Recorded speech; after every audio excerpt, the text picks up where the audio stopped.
rumeurs sur la déstabilisation de la transition burkinabé ou la disparition du capitaine Ibrahim Traoré ou sa fuite. Ces rumeurs sont-elles naturelles ou commanditées selon vous? Gilles, je ne sais pas s'il est opportun dans ce contexte précis de parler de rumeurs, parce qu'en fait, les rumeurs, ce sont des informations ou des nouvelles qui sont propagées, qui sont de façon incontrôlée et on ne connaît même pas l'origine, etc., etc. Ici, dans le contexte précis du Burkina Faso, il s'agit là d'un matraquage médiatique, des informations qui sont portées par des médias bien connus, notamment RFI, France 24, TV5 Monde, qui ont trouvé opportun de monter, comme bon leur semble, des informations selon lesquelles il y aurait eu des mutineries, des mouvements d'humeur au sein de l'armée, que la hiérarchie militaire n'accepterait pas que un capitaine puisse les gouverner et tout, et que donc ils ont propagé encore la fuite d'Ibrahim Traoré, etc., etc. Et donc, quand on est dans un contexte pareil, où ce sont des médias bien connus qui portent ce genre d'informations, il n'est plus question d'une rumeur. Il s'agit là d'un plan qui est un plan médiatique qui est bien monté, fomenté, à dessein d'ailleurs. Je pense que c'est Ibrahim Traoré qui le dit, avec beaucoup plus d'emphase et d'intérêt lorsqu'il a rencontré et qu'il a rendu visite donc à la télévision nationale. Il l'a dit avec beaucoup d'intérêt que c'est à dessein qu'ils le font. Et c'est fait de sorte à pouvoir mettre dans l'esprit, non seulement du Burkinabé, mais aussi du militaire burkinabé, le doute et la confusion. Parce qu'en fait, l'ambition, c'est de déstabiliser ce régime-là, qui, sur plusieurs points, montre une forme d'exemple de leadership et qui font redouter, bien sûr, beaucoup de gens qui sont contre le souverainisme qui est porté par Ibrahim Traoré, l'indépendance recherchée par le peuple burkinabé, et tout cela jouant contre les intérêts des prédateurs traditionnels que nous connaissons. Bien sûr qu'ils montent tout ceci pour mettre en doute et même en péril le combat qui est mené. Et donc, ce ne sont pas des rumeurs, ce n'est même pas... c'est un travail quasi scientifique qui est organisé, porté et assumé par des impérialistes que nous connaissons.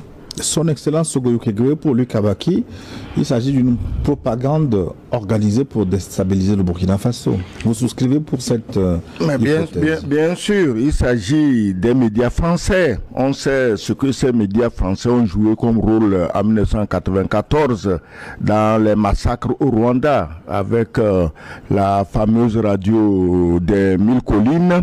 Aujourd'hui, RFI, France 24, TV5 Monde veulent copier la radio des 1000 collines. Ça dit qu'on invente des histoires, on les amplifie. Pendant qu'un Hutu dort quelque part tranquillement, on lui dit ah, on est en train de massacrer les Hutus dans tel village. Le Hutu lui se lève, il ne se pose même pas la question, il va massacrer le Tutsi, ainsi de suite. Voilà comment on est arrivé à 1 million de morts au Rwanda et on a tué aussi bien des Hutus que des Tutsis, mais la fable officielle veut qu'on ait tué seulement les Tutsis, ce qui était impossible. Donc aujourd'hui, on peut parler de contribution, mais on ne peut pas mettre sur le dos des seuls médias français. Non, au Rwanda, je te parle des radios de 1000 collines, mais le résultat a été tellement probant. C'est-à-dire qu'on a massacré 1 million de Hutus et Tutsis, ça a permis de faire fuir les Hutus au Congo, Kinshasa, et le terrain est libre pour exploiter le coltan et tout ce que tu sais à l'est du Congo. Je dis aujourd'hui, RFI, France 24, TV5 Monde et le tristement célèbre Jeune Afrique. C'est un journal pitoyable. Entre-temps, il se faisait appeler l'intelligent. Ce type n'a passé que son temps à escroquer les chefs d'État africains. C'est sûr que les Ibrahim Traoré ne se laissent pas écrémer et alors il se met contre eux. Il faut lire ce que Mediapart a écrit sur Jeune Afrique et tu comprendras à qui tu as affaire.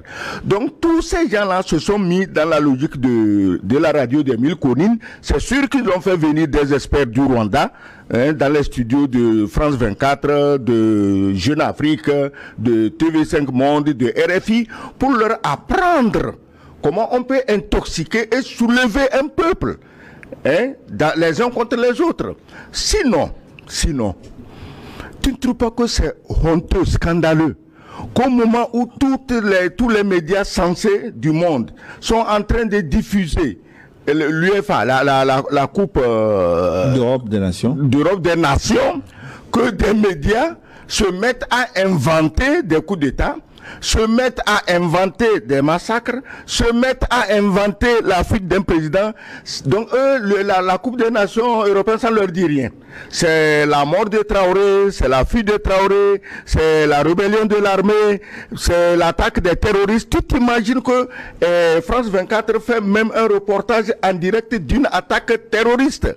C'est ce que nous disons ici tous les jours, qu'il n'y a pas de terroristes au Sahel.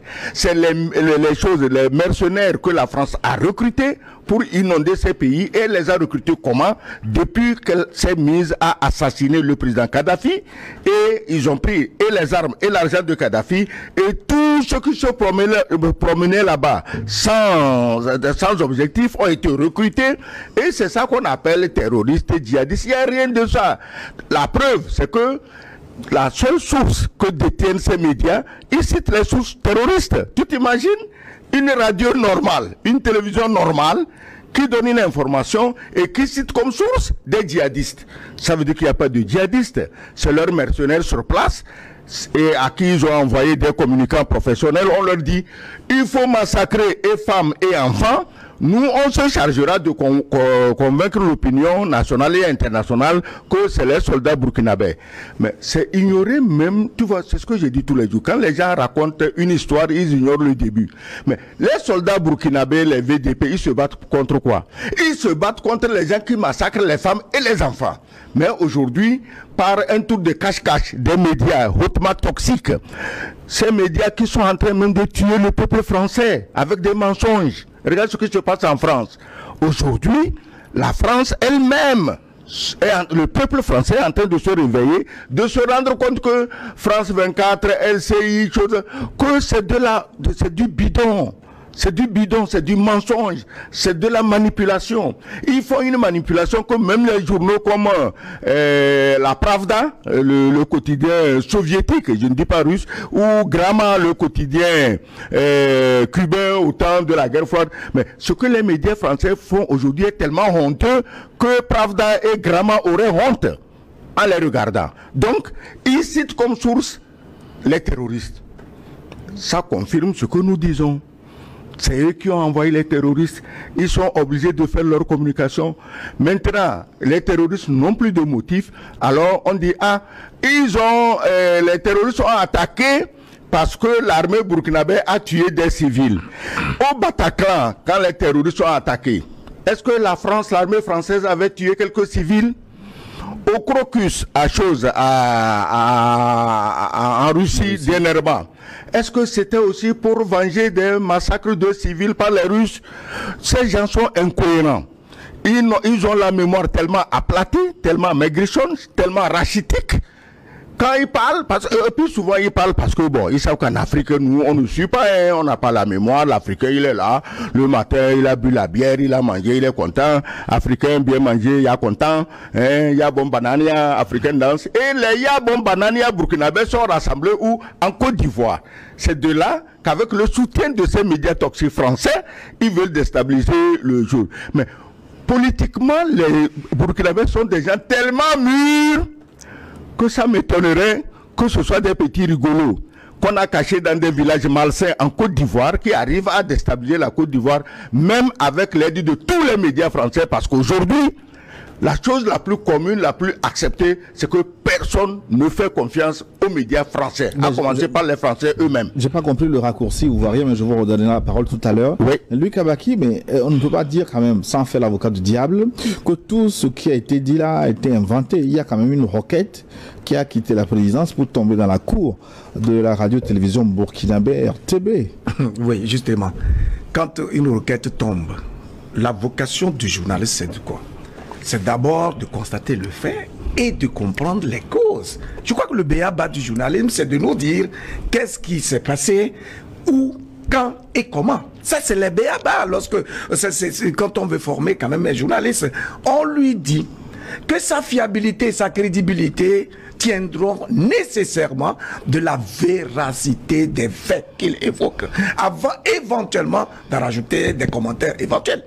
Alors ici, il s'avère que une requête est tombée par mégarde dans la cour d'une télévision.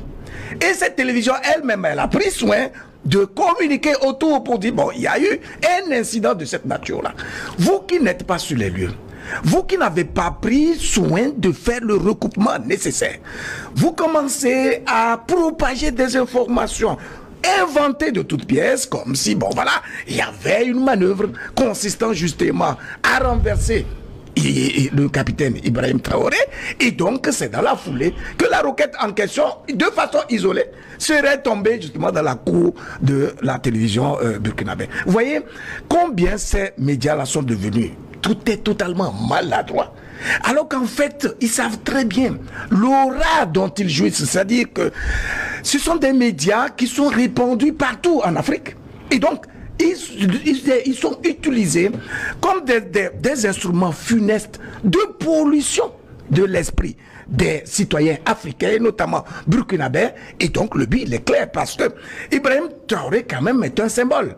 Depuis qu'il a accédé au pouvoir, vous voyez, c'est un capitaine, il accède au pouvoir à 33 ans, il vient de peaux comme Sankara, etc. Et donc il y a une similitude dans son leadership, et c'est un garçon qui est au front et qui tous les jours galvanise par une rhétorique notable et saisissante les militaires et le peuple burkinabé, de sorte qu'ils se focalisent autour d'un idéal commun. Et donc cette démarche-là est redoutée, parce qu'en fait, au bout du compte, ce sera l'affranchissement du Burkina Faso et donc de l'ensemble des pays du Sahel, ce qui sera contre les intérêts qui ont toujours été entretenus par les prédateurs et les voraces de la communauté internationale, dont le but est toujours de maintenir nos pays dans une forme de dépendance, dans une vie serve qui leur permet justement de piller nos ressources. Et donc, cette politique-là, qui sort de l'establishment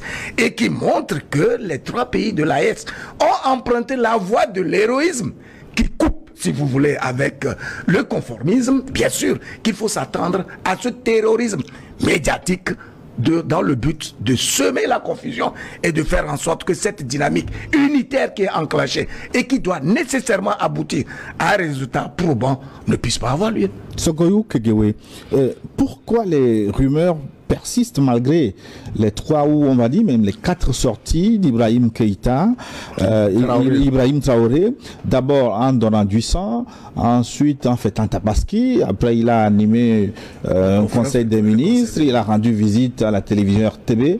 Malgré ces apparitions, les rumeurs continuent. Ça continue parce que ceux qui alimentent ces rumeurs ont été grassement payés.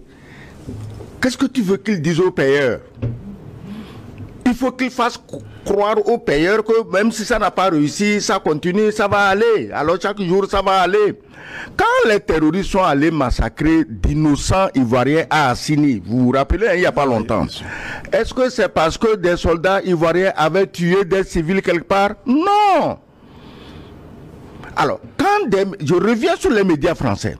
Quand des médias de cette nature, de cette envergure, sont chargés de fabriquer les fausses nouvelles, ils ne rappellent même pas ce que eux-mêmes ils ont fait ou ce qui se passe chez eux, c'est seulement au Burkina et que Traoré doit tomber. Moi, je vais te dire quelque chose. Traoré, il n'est pas immortel, il peut tomber. Mais ce n'est pas la chute de Traoré qui pose problème, c'est ce qui va arriver après. Est-ce que tu as vu chaque jour les armements que Traoré reçoit? Les gens croient que c'est seulement contre les terroristes? Non! Parce qu'on sait qu'il y a des pays voisins qui se déguisent en terroristes au nom de la France pour déstabiliser les pays. Mais un jour, c'est une déflagration générale qu'il y aura dans la région. Ceux qui alimentent ces coups d'État, ceux qui hébergent les traîtres du Burkina, les traîtres du Mali, les traîtres du Niger, les pays voisins qui les hébergent. Un jour, l'armée de l'AES ira chercher ces traîtres dans leur case à Abidjan, à Cotonou, et à Dakar et ailleurs. Qu'est-ce que tu crois? Aujourd'hui, ce n'est pas le Burkina, l'armée, ce n'est pas le Burkina, c'est l'armée de l'AES. Qui d'entre eux peut défier l'armée de l'AES? Qui? Les 800 gros ventrus qui devaient aller libérer Bazoum, c'est sur eux qu'on compte. Donc, moi, je n'ai aucune inquiétude. Ils n'ont qu'à continuer à alimenter les rumeurs. Cela les discrédite de plus en plus, parce qu'en France aussi, je te dis que le peuple français commence à se réveiller. Et il se rend compte de comment on le mène, que des médias comme LCI, France 24 et tout ce bordel les mènent en bateau. Et leur première réaction a été la dernière fois aux élections européennes. Ceux qui écoutent LCI France 24, ce n'est pas eux qui ont voté Marine Le Pen. Eux, ils ont voté encore les menteurs, les vats en guerre en Ukraine. Et puis en Ukraine, on les attend. On les attend. Donc, c'est pour te dire que les fabricants de rumeurs, ce n'est même pas rumeurs, c'est des mensonges, bien huilés, bien graissés. Les fabricants, les médias là sont en train de se discréditer de plus en plus, non seulement devant les Africains que nous sommes, mais devant les Français. Les Français même en ont marre. Et ils l'ont exprimé aux élections européennes. Ils attendent les législatives pour donner le coup de grâce aux mensonges. C'est tout.